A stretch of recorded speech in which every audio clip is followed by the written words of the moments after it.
The views and opinions expressed in this program are those of the participants and do not reflect the views of the streaming platforms, public access channels, the Kitty Rose Lifestyle, or the program underwriters.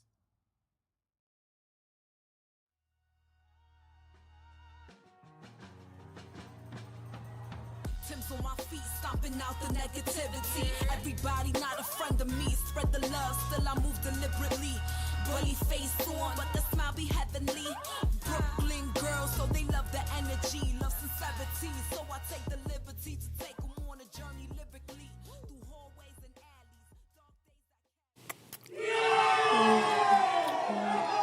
alleys, Hey everyone, and welcome back to the next chapter, where we discuss shades of gray. I am your host, Minister Cat, aka Kitty Rose, and I got a special treat for you guys today because I have some guests in the building to join me in this week's conversation. Now, this week's conversation, you always hear me say it's an interesting one. This is an interesting one because I am going to debunk. Well, let me tell you what the topic is. Let's roll it. The topic of the week is debunking the cannabis lifestyle. Debunking the cannabis lifestyle. One, because I'm high right now, and you wouldn't necessarily think that because I am doing my show. But I'm high most of the time that you guys see me on television. And I wanted to show that because I think that the way people have stereotyped or the way they have criminalized or the way that they have negative connotations with those that smoke weed or cannabis, I'm done with. I'm tired of. And I wanted to set the record straight that what you think is not necessarily the case for those that live the cannabis lifestyle. So I wanted to introduce my guest to you guys today. Let's give him a round of applause. I have Tarik Buds in the house. Everyone knows him, Harlem's own puzzle marketing. Tarik Buds himself is in the building back with me. And we have Nick Ponsky. Did I say that right? Dave, see, I shouldn't have tried to say it twice. Nick Ponsky to the building. Welcome, guys. I'm so happy. And Dave is from Freshly Baked. That's right. Freshly Baked NYC. And as you guys can see, we got our colored brother and we got our non-colored brother.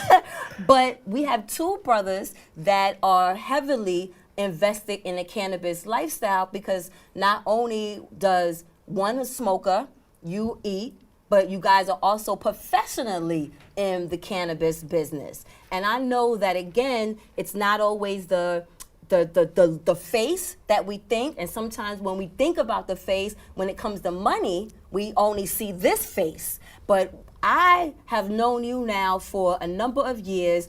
And the last few years, I guess like the last 5 or 6 years, you've been like all over the world.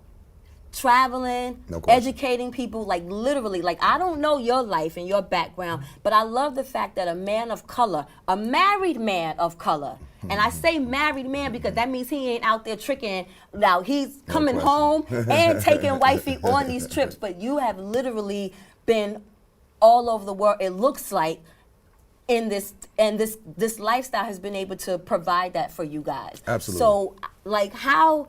I know it's benefited me because it keeps me balanced. I'm not a connoisseur of weed. I'm not an expert. I don't have any medical reasons why I smoke. I like to smoke. It keeps me balanced. It keeps me where I'm not snapping at people. You know what I'm saying? It allows me to multitask. Mm-hmm. So for me, it's been a benefit where I'm able to still work, where it doesn't make me sleepy. It actually motivates me and gets me active. How has being in a cannabis lifestyle benefited you, affected you, profited you? Like, how has that been for you, and how long have you been in the cannabis lifestyle? Well, I've been in the lifestyle for about 20 years, but since 2015, I've been to 6 continents and about 17 countries for cannabis. In the last 6 years? No, since 2016. Oh, right. Oh, excuse me. Since 2015. Since 2015. I did the math wrong. Yeah, right. since 2015. That's about 8 years. And before about you 8 years. continue, don't lose your thought. You sitting between two colored folks. You better jump in where you can get in. I will. Okay, cool. Go ahead, Tarik. So yeah, I've been to I've been around the world. Amen. Largely for conventions, trade shows, festivals, and we would largely target cannabis hotspots where we knew cannabis was special and where they had larger things going on. So going to places like Chile or Uruguay was really interesting for me to see that they cared about it like that, but they had our brand on CNN in Chile. So at the time, I was the face of Peacemaker, right? Okay. So we go to Chile, and I'd never been to Chile before, but people knew who I was when I got to Chile. They were like, oh, that's Mr. Peacemaker. And because, you know, we were doing well in Chile and we were getting promoted on large stations like CNN. So, you know, it's definitely benefited me financially. It was incredible.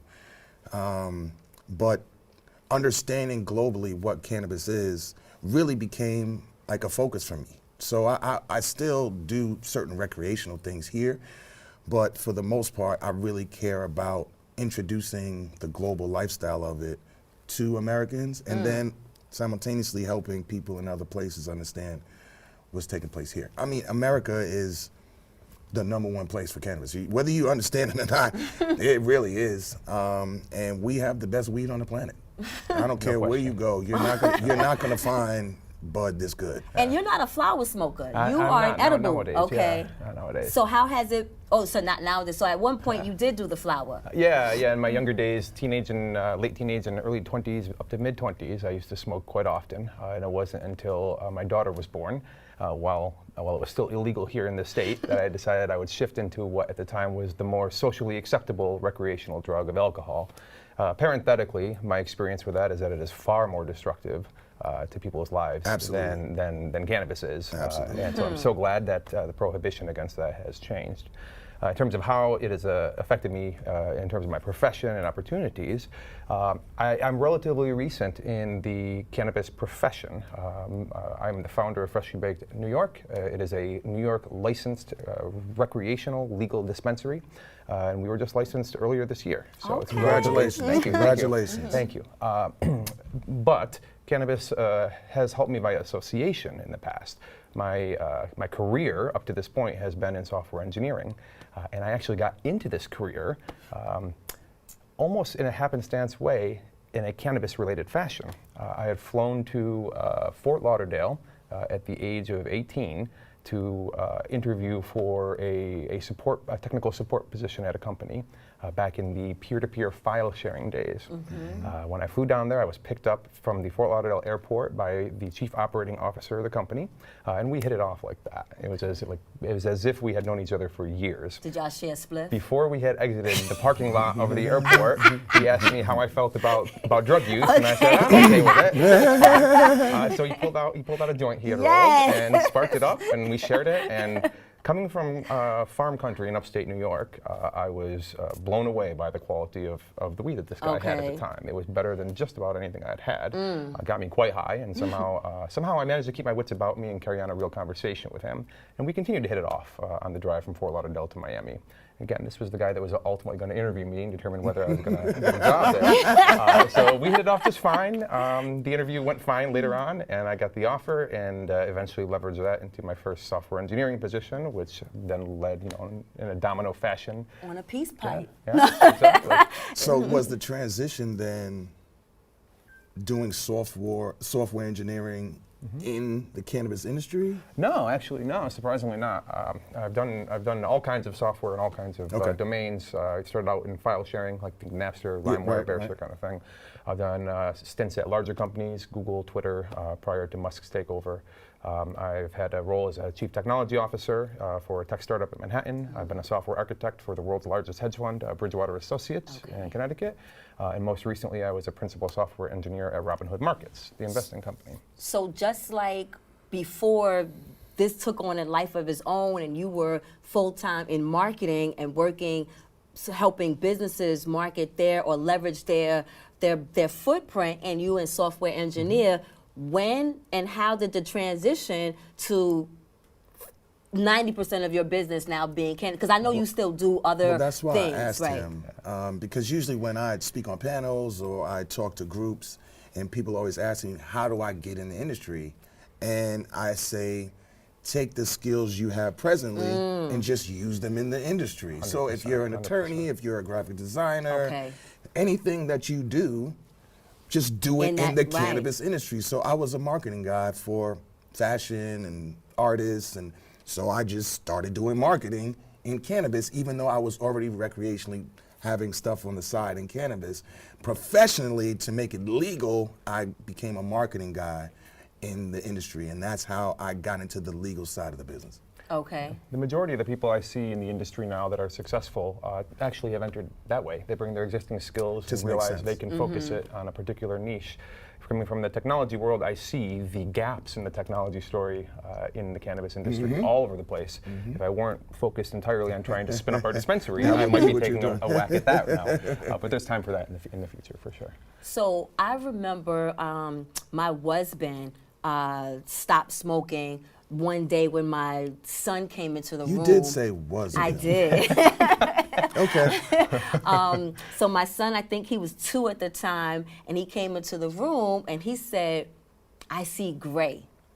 And whatever that meant was enough for my husband to stop smoking at that time. I, however, wasn't a smoker yet, and then began to pick up the habit because I wasn't eating, my sexual drive was low, thought that maybe I might have a thyroid issue, and then coming to find out that it was a stress-related issue that I was going to, and then I had a nutritionist recommend me starting to smoke cannabis, and then it became a habit from that, which now has become an addiction. My question to you, though, was you mentioned that you stopped smoking the flower when your daughter was born, but you didn't stop using cannabis. Yeah, not entirely. Even when I mostly quit smoking, I would still smoke periodically, typically 2 to 4 times a year. Often when I would go to California, That's I not. travel a lot. That's wow.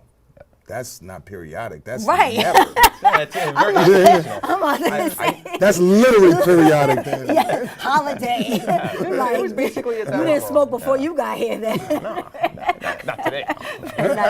So the edibles is not a constant. It's not a regular thing then. Oh no, I do use edibles relatively regularly. What's regularly? Every other day or every third day. Okay, so then what made you move to the transition of edibles from the flower? Because then it means you still intake. So that's a great question. Okay. And the answer is that when I started to get back into this industry after getting licensed earlier this year and started to pay more attention and try a variety of different products, I discovered that in the last 15 years or so, pot has become nuclear powered compared to what I was used to. And no longer having a tolerance meant that I couldn't smoke an entire joint on my own and still be functional. I had to keep it contained. Okay. They call that microdosing, right? Yes. Okay. We don't smoke reefer anymore. Okay. We're smoking true hydroponics. It's a different level of cannabis than back in the day, let's say. 100%. And so what I found is that with edibles, they tend to be very precisely dosed.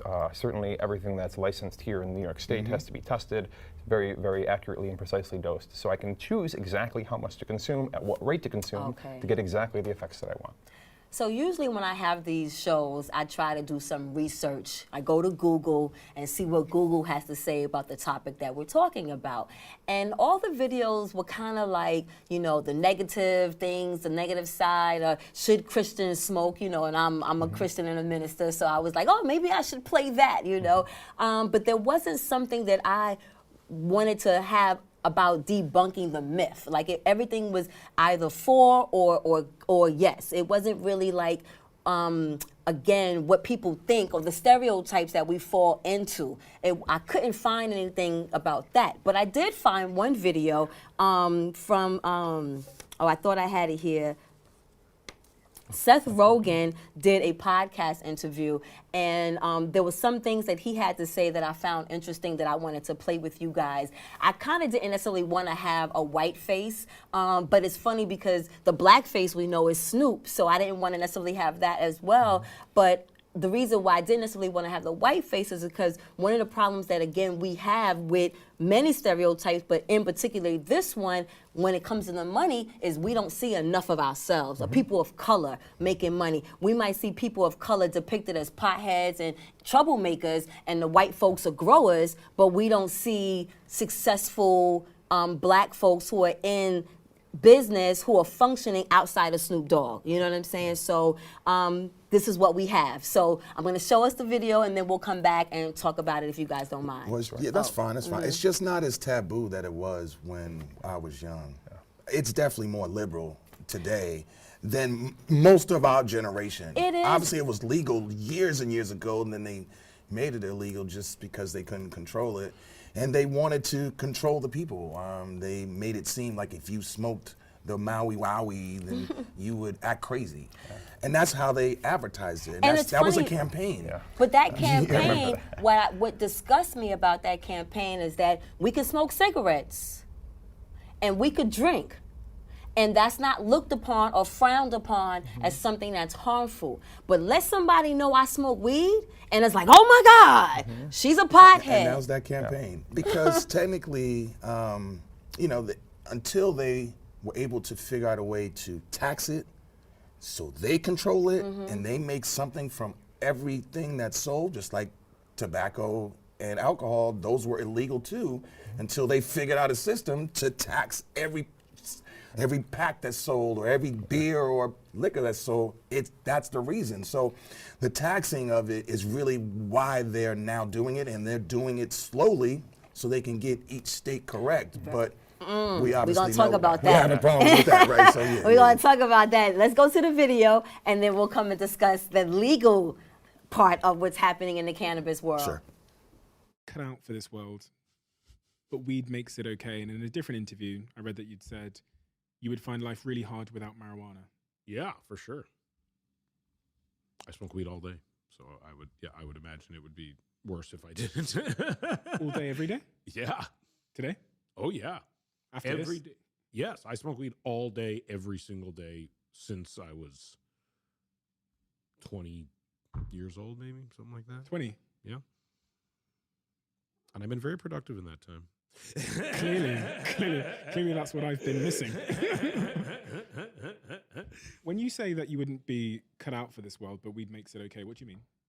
I mean, in the book and in life, I equate it to shoes or glasses. Like it is, you know, are shoes like a crutch we use, or are they a thing that we have culturally decided make our lives easier and better?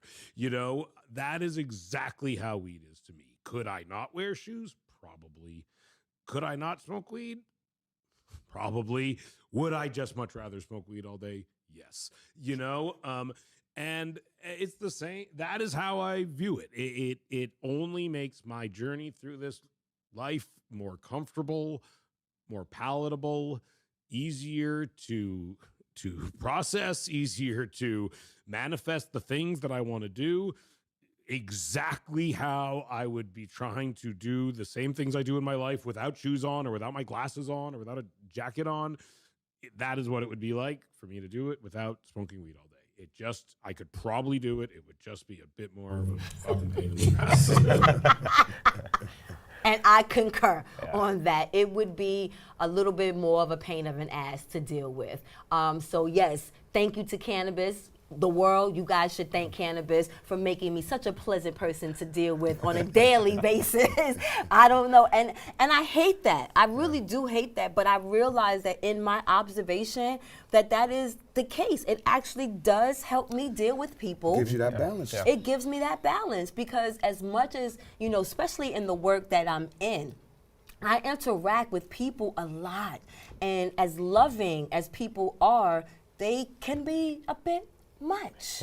You know what I'm saying? God bless you. But people can be a bit much. So it makes this journey a little bit more comfortable for me. I wish it didn't, but it definitely does, because I notice it's very rare that I'm not high. But I notice in between getting that fix or getting that high, I could snap on the person. Irritable. Even though I think that also is something that I could be lies that I'm telling myself. Because while I was in Africa, I didn't smoke at all. Well, once. But for the most part, for 9 days, I didn't, and I was okay. Maybe because I was in Africa. And you were experiencing something And I was new that you experiencing- wanted to okay. experience. That really could have been it too. Okay. You were like overflowing with joy, and you were glowing technically. Yeah. Being there. So how has, like, what are your thoughts about what Seth said about the reasons why he uses it? I concur with him completely. And to your point, the effects for me definitely make it more palatable and easier for me to tolerate people. It makes me more patient. It makes me more understanding and more empathetic. I tend to not be a particularly empathetic person by default without putting conscious effort into it. Or if I'm high, then I am. When I first started smoking, the reason I liked it is because it made me think about things that my brain wouldn't go in those directions unless I was actually high.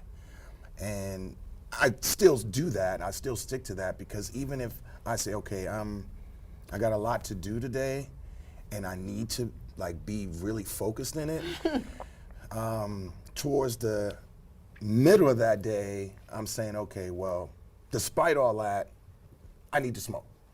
And in that smoking, at that point, I then accomplished what I was trying to accomplish in the first place. So for me, it's definitely, we're functional smokers, right? Yeah. And that's not to say with everyone. No, it's not. Right. And we can live our lives like him. He smokes all day, every day. We're functional, and we can handle ourselves in the public and social settings being that way. And I think it's important. I mean, I'm a people person. I really like meeting people. It's part of my character. So I don't use it to deal with people. I use it to deal with me. Oh, wow. Oh. Yeah. Okay. Well, checkmate. Checkmate. Okay, now we're going to get in the part of the show that I am not familiar with. And to be honest with you, I really don't care, because I'm sure it affects me.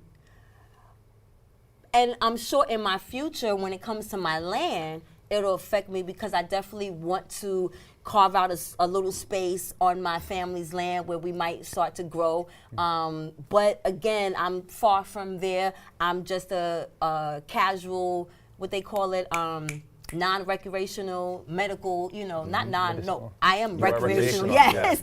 Non-medical. Non-medical. There you go. But the legal part, social and economical equity, and how business, or how our businesses and the cannabis program in general can contribute to business or the economical structure here in New York, since that's where we live, but in general, I guess, the United States. But let's, I guess, concentrate, because our main audience is here in New York.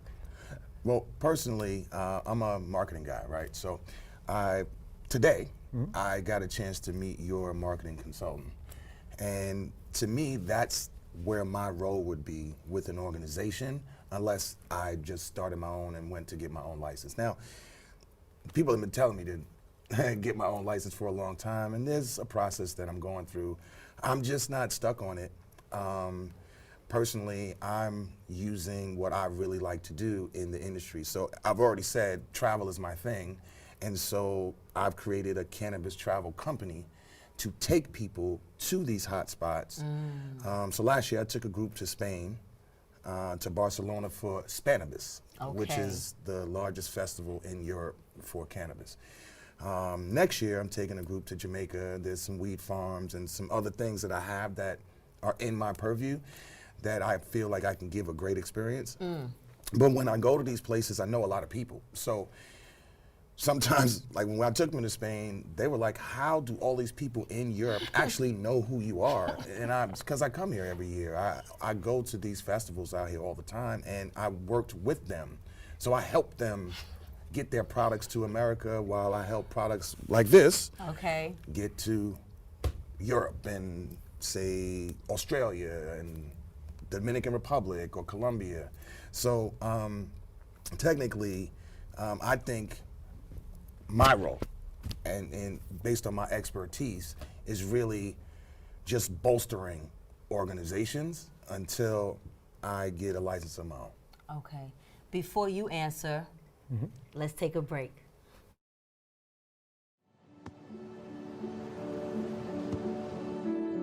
I don't remember how it started. Go to that.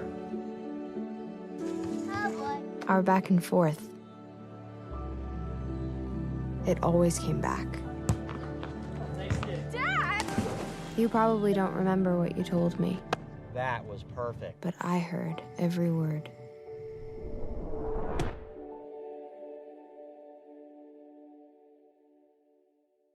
You know, a lot of people say when you're going somewhere, you don't want to look back. But I beg to differ. I can't lie and say it was easy. I looked at everything in a different light.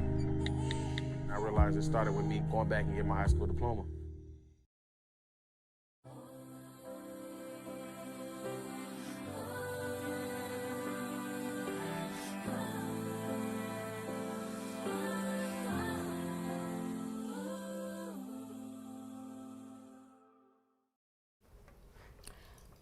So what has been some of the challenges that cannabis businesses face today, and what needs to change to make the situation better?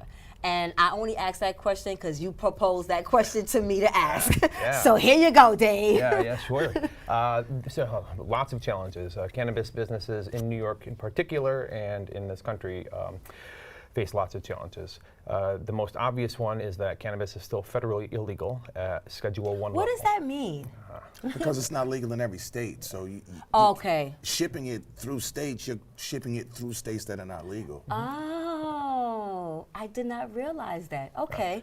Okay, that makes a little sense. Okay. So just because it's legal here in New York doesn't mean that when I travel, because when I went to DR, it's still illegal. So that was one place I did not take the weed to, because I was like, I am not getting stuck in freaking DR on some weed. They don't care about your weed. I know they do, but God forbid.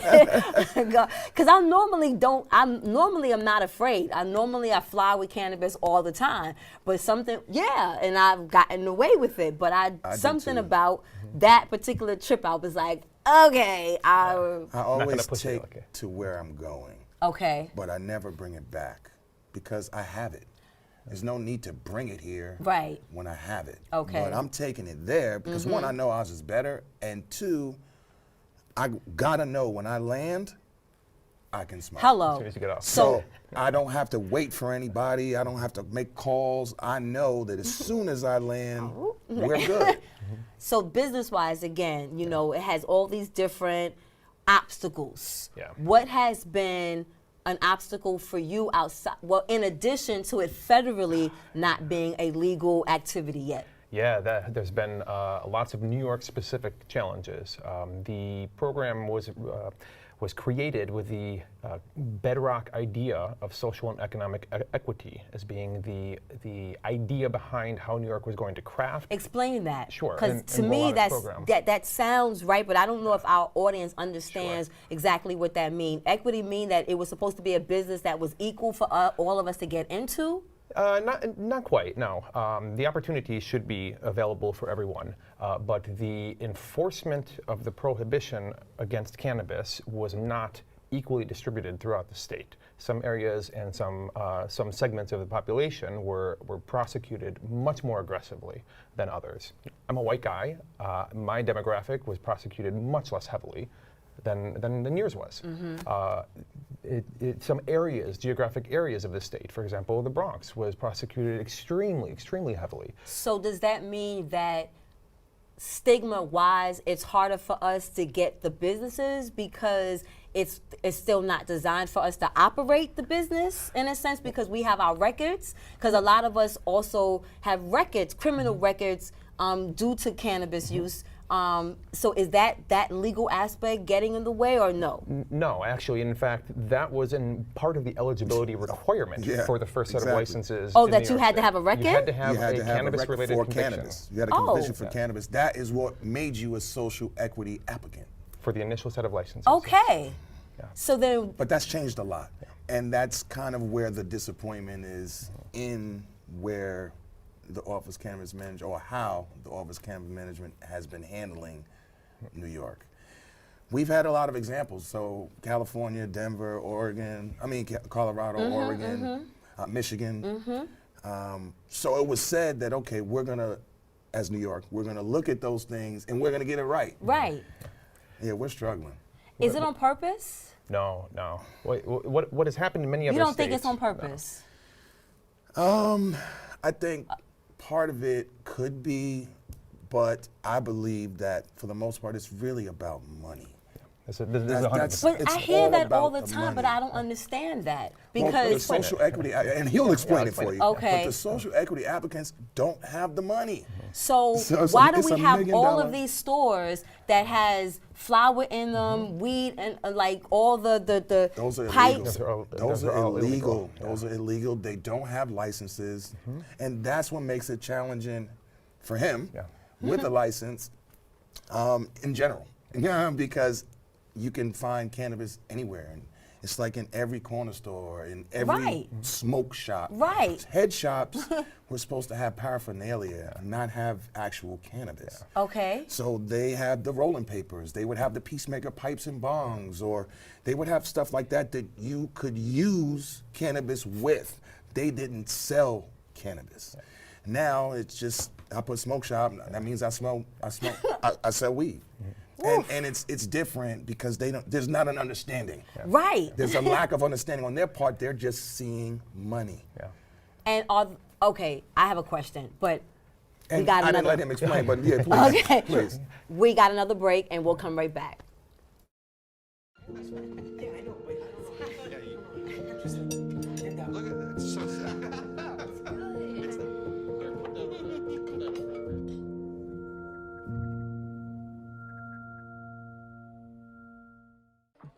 How do you know when you've made the right decision?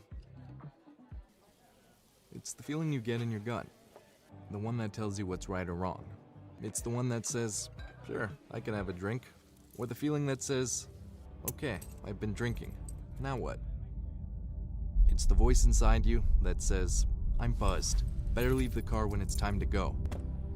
Plan ahead. Catch a sober ride. Buzz driving is drunk driving. If I could be you, and you could be me for just 1 hour. Walk a mile in my shoes. Walk a mile in my shoes.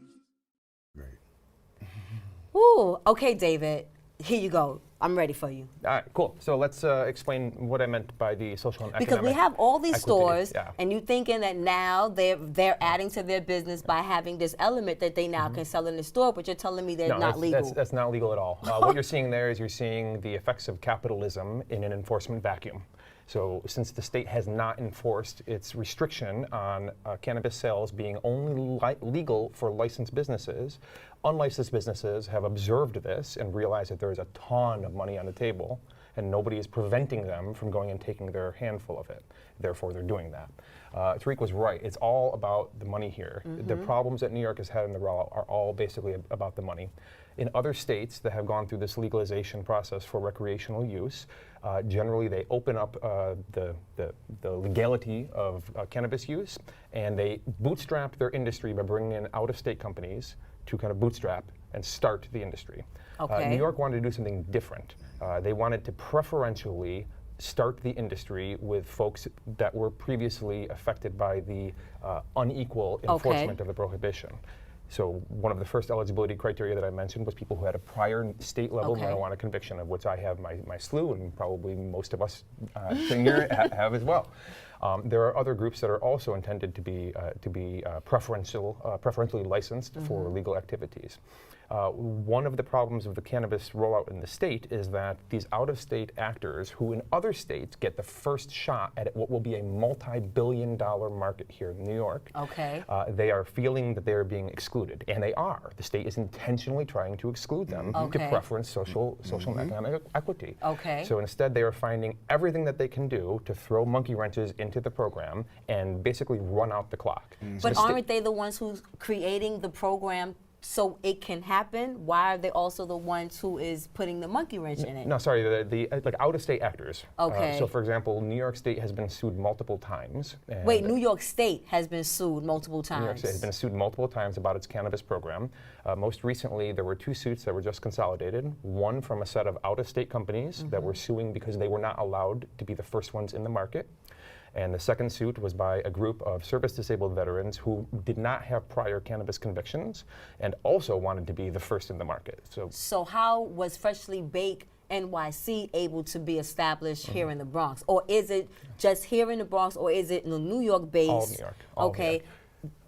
So how were you able to? As a founder, I have a prior cannabis conviction, and I met all of the eligibility criteria. Okay. I filled out my application paperwork, I paid my application fee, and then I sat around for 6 months and waited until the state approved my application. And you mentioned that a lot of times people don't make those other steps is because of the cost. Yeah. So how much does something like that cost or gauge, and if these bodegas have money on the table right now from adding that in, why don't they have that in their budget to become legal?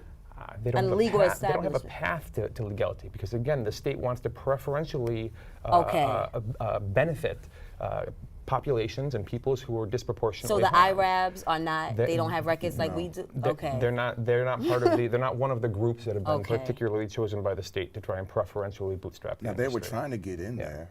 The bodegas, in general, they were saying we should be the ones that open up first because we're already servicing the community, but they didn't fall in the category of having convictions for cannabis. Right. So technically, you mentioned the veterans.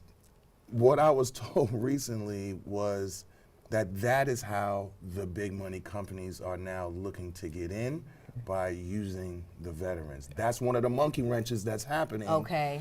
That is slowing down the process, stalling it so they can stall them out, basically. The out-of-state companies were always going to be allowed to enter the market eventually in New York. They have to. New York State does not have the constitutional authority to prevent that from happening. The federal government determines interstate commerce rules, but New York wanted to delay them. So just like in a sports game, when the clock is starting to run out, they want to run out the clock until they're allowed to enter. And so they have financed lawsuits against the state, getting injunctions that freeze the New York State cannabis program. They have intentionally sabotaged the New York State cannabis program so that social equity companies cannot get established, so that the clock runs out and then the out-of-state companies can come in and take over the market. Wow.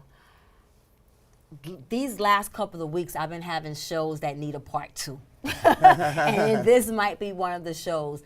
At the end of every show, I kind of have this Jesus moment because I like to add the spiritual component of what it means to me as a Christian, what it means to me as a minister, going through these next chapters of my life, how I'm affected. As a cannabis smoker, I tend to deal with this as I deal with everything. When I meet my maker, she reads my heart, and because it is legal here in New York, I allow that to be well, I live in New York and I'm not breaking any laws, so that's one sin off the line.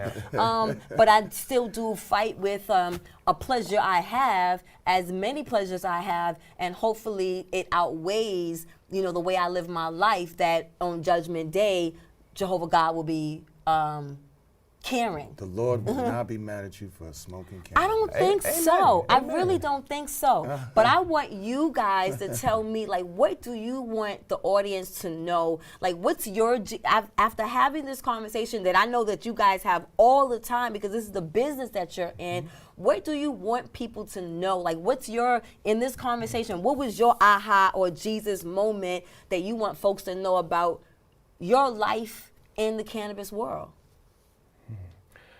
Anybody who has an interest and self-drive can be successful here. So if you have an interest and want to break into it, you can do so. Just decide you want to do it and do it. It's entirely doable. One thing I want to really, really stress is the majority of the stores that you see in New York are not legal stores, and they are actually appropriating legitimate local community money for themselves. New York State has a tax system that takes 4% of the sales and diverts this to local municipalities and local community boards to spend. If you go to a local dispensary and you do not see this on the window, then it is not a legal dispensary and it is stealing millions of dollars from your local community.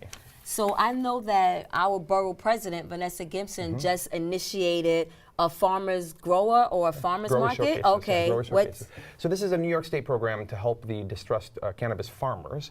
The state rolled it out earlier this year, and the idea was, since they were having trouble due to the lawsuits rolling out the dispensaries, the physical locations for dispensaries, the state was going to allow licensed dispensary owners to partner with farmers and processors to be able to set up remote showcases. This can be outdoors, it can be at a music venue. For example, we are sponsoring one, a Martin Luther King event that's coming at Lehman College in January, early next year. And I understand our wonderful host here is going to be one of the performers, so please check it out.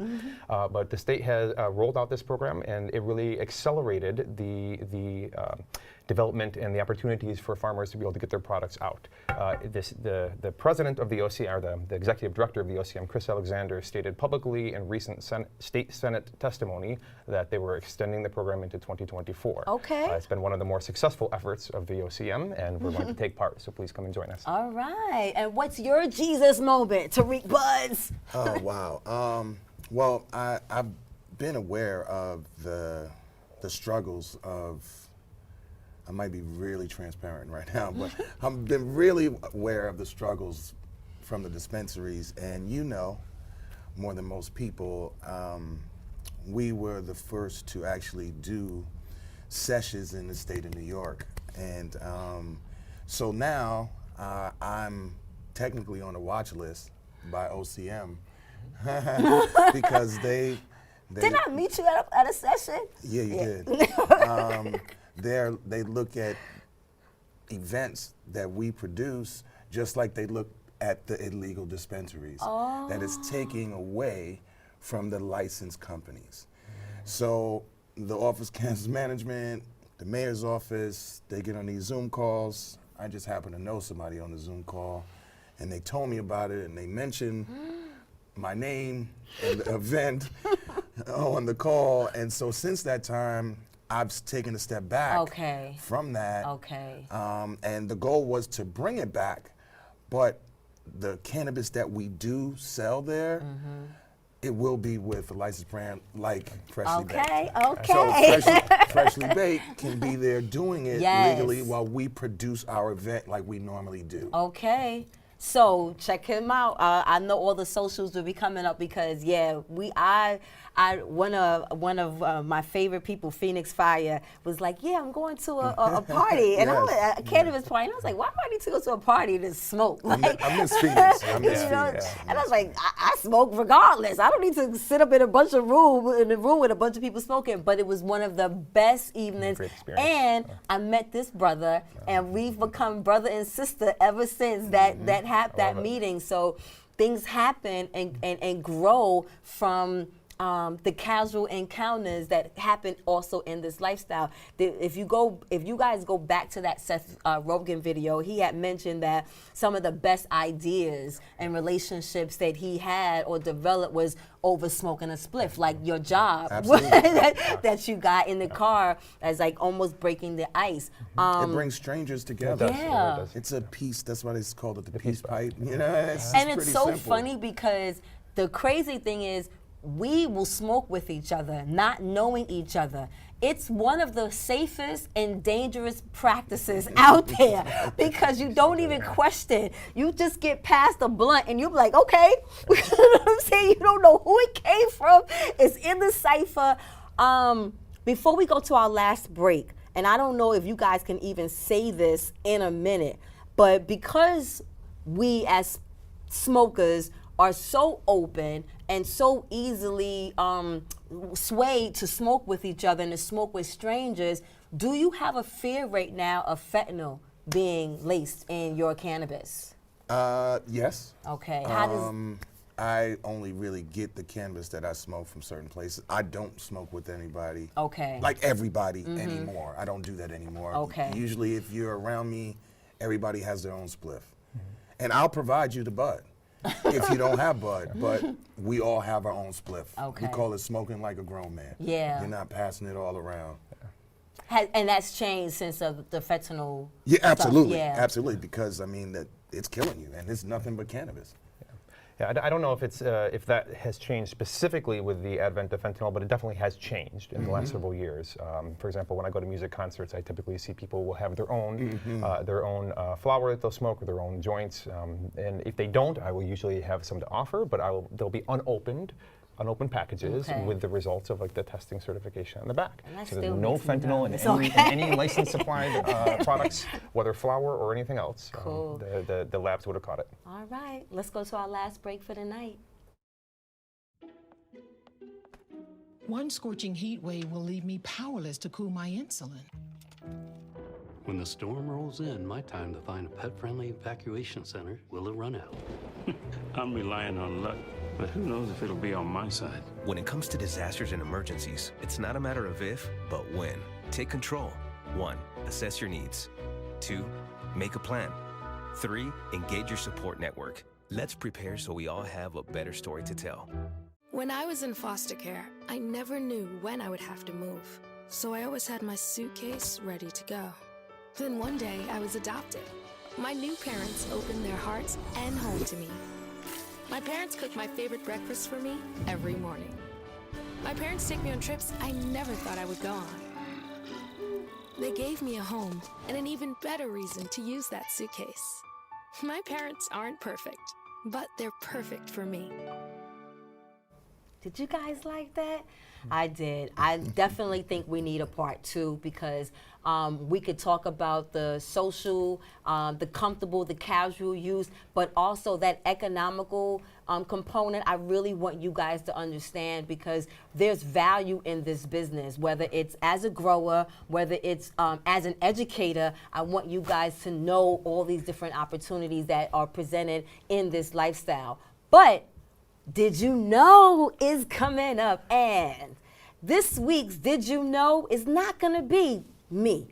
Did you know this week? I'm gonna now ask the questions over to our guests and see if they can give us 2 myths each about cannabis use or the cannabis lifestyle. So did you know?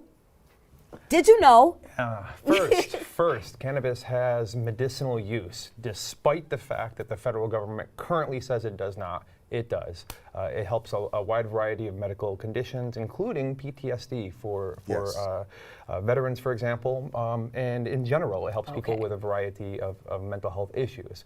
Myth number 1. Number 2, I would say, is there's a widespread and prevalent belief that indoor artificial light-grown cannabis is always intrinsically better than outdoor-grown cannabis, and that's not the case. Historically, this was the case often when people were trying to hide their outdoor grows from the DEA helicopters, so they'd stuff them underneath canopy where it didn't get much sunlight, and so it wouldn't grow very well.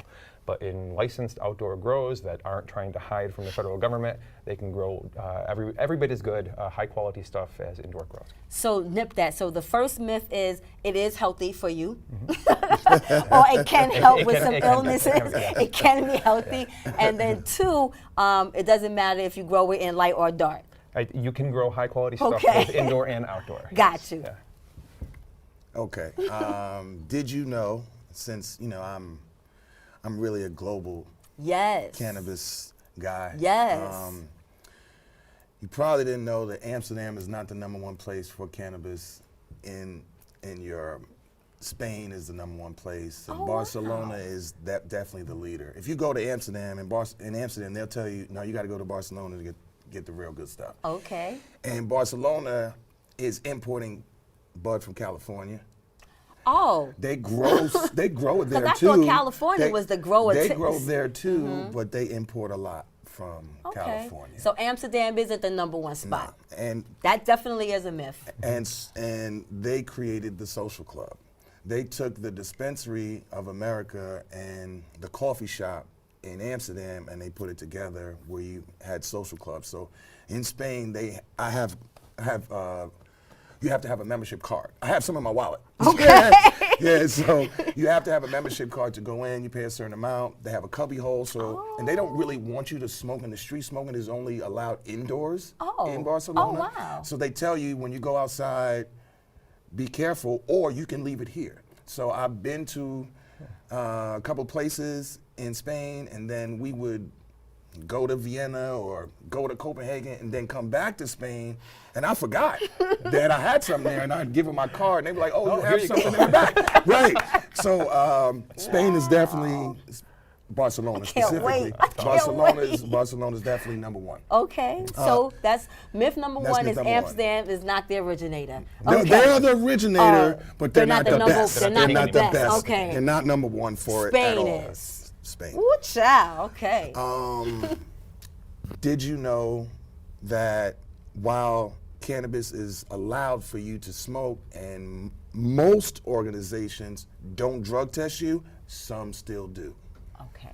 So a lot of people feel that, because they put something out that you could, most organizations are not going to mess with you, but there are plenty that still actually drug test you.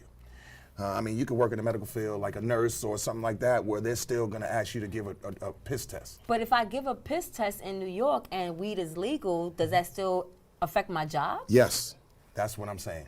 Oh. And that's So not every being organization. legal, That's not every organization, I but can still- there are quite a few Okay. out there Oh, wow. where you can, they still actually drug test you. Oh, sorry for that. In New York, Sorry for that. Well, you're doing the right work to change that, changing the stigma about what it means to be a cannabis user. Exactly. That The is how we'll functionality change. of Right, That's how we'll okay. change this fact. Because what I realize is now some of the stereotypes, they're not wrong. You know what I'm saying? Like I have people in my life that know that when they smoke, they knocking out. It's gonna knock them out. They can't function. They're not gonna be able to do anything useful. But then I also have others that know that this is what is real. So I think knowing. It also depends on what you're smoking. We've had this conversation Yes, we before have. because most people don't really get it. Like, and I'm gonna technically repeat it. This is like 6 years ago we had this conversation on camera.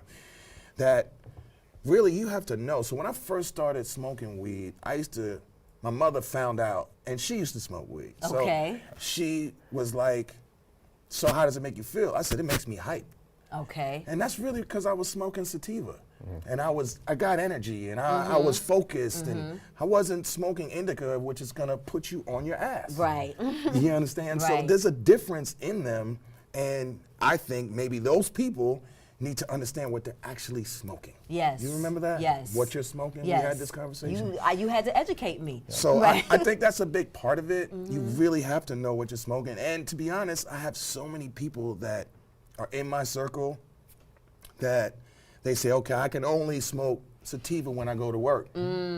Because if I smoke indica, I'm not gonna be functionable at Right. work, and then I'm gonna wanna go to sleep, and I'm not gonna be productive. Right. There's a whole science behind the effects that you will feel, and there's, we don't have time to get into all now, but if you go to a licensed dispensary, the bud tenders should be educated on this and be able to walk you through it. So if you, for any of the audience here, if you are wondering about what you should get in order to have what kind of effect you want, talk to your bud tender about this. They'll be able to walk you through it. I like that because I do ask questions to my my fake dealer. So when I go to people where I get some quality, where I can actually have real questions and answers that educate me, then I can make better decisions. Like now I'm on the pen. I've been waxing, and that's my new favorite thing. Like I don't even like the flower anymore. So I'm making the transition into what's been easier for me. Before we leave, because I think I'm gonna have to invite you guys back, let the folks know how they can get in touch with you guys socially. Because one, you got 3 trips coming up next year. I know January is probably already booked, but like you got some stuff coming up next year. Freshly Baked NYC is here in New York, here in the Bronx, an actual brick and mortar. Brick and mortar will be opening, our location is on Arthur Avenue in Bronx, Little Italy. Should be opening in a couple months. So get your cameras. you, David, first, wherever you at. Tell the folks what you want to know, your socials and all of that, how they find you. Sure. You can find us. I'm not a social media person, but we do have socials. Freshly Baked NYC is probably going to be flashed up there. You can also email us at inquiries@freshlybaked.nyc, and our website is freshlybaked.nyc. All right, Tarik. Tarik Buds. My email is tarikbuds@gmail. My Instagram is the same, tarikbuds 2.0. I gave my email and my Instagram. Okay, yeah, I think that's enough. We can start there. And puzzle marketing. Puzzle marketing. Are you still taking clients? I am. Okay. I am. I've had puzzle marketing for over 20 years. Amen. But it's at Puzzle Marketing, spelled like it sounds. Puzzle Marketing, we are the missing piece. Yes, I love it.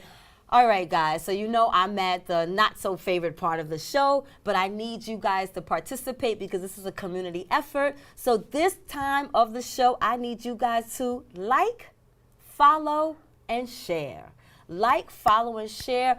And please, when you join our Facebook group page, give us some information that we might have not covered today that we can continue to not only educate ourselves, but educate the audience to what this lifestyle looks like, what it could look like, the benefits. Like I don't want to change my lifestyle, but I'm trying to figure out how I can get into Tarik's suitcase. You know what I'm saying? Outside of paying, but I might just have to pay like everybody else. But it's been a wonderful show. I'm so appreciative. I appreciate you guys coming back every week. In order for us to keep going, like I said, we need you to like, follow, and share. Join our Facebook group page. And yeah, that's pretty much it. You guys got to come back because Be happy to. I think there's still, we got January coming in. I want to, do some vacations with you. I want to do some vacations. Hello, yeah. Let me say this last thing to the Please. camera in regards to vacation. So You saying it to us or I'm saying it to you guys, but I'm going to say it to the Go camera ahead. specifically. Because of what I do in the travel world, I recently started working for the largest vacation company in the world. I don't want to say their names. I don't think I can if I'm not actually working.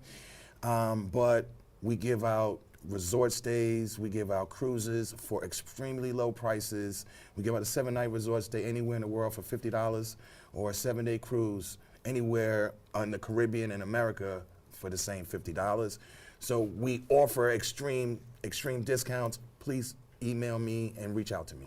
Right, because we're not allowed to plug and say any prices on anything. So you got his email, you got his online, all that social. Please contact you because, again, before we leave, why I really had you on this show and what I want you to really stress to people, we need more representation.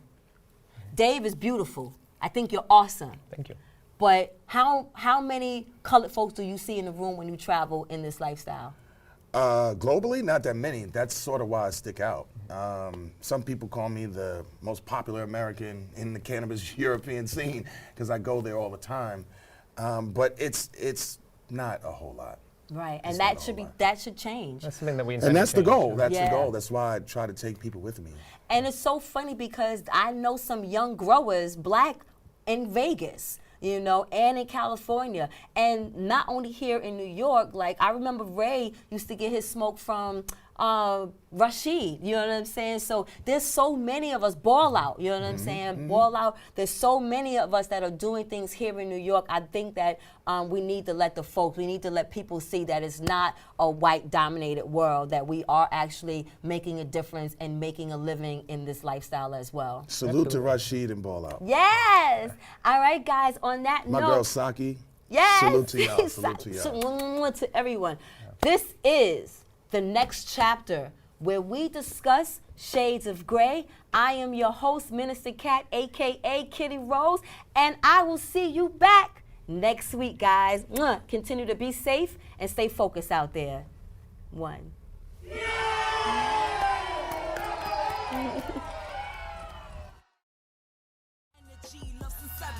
So I take the liberty to take them on a journey lyrically through hallways and alleys, dark days I carry, sharp pains and bellies. All days be heavy when you're programmed to survive. Legendary ciphers get the MCs in the jars. The city never sleeps. slept from 1 to 5 when COVID hit the block and we had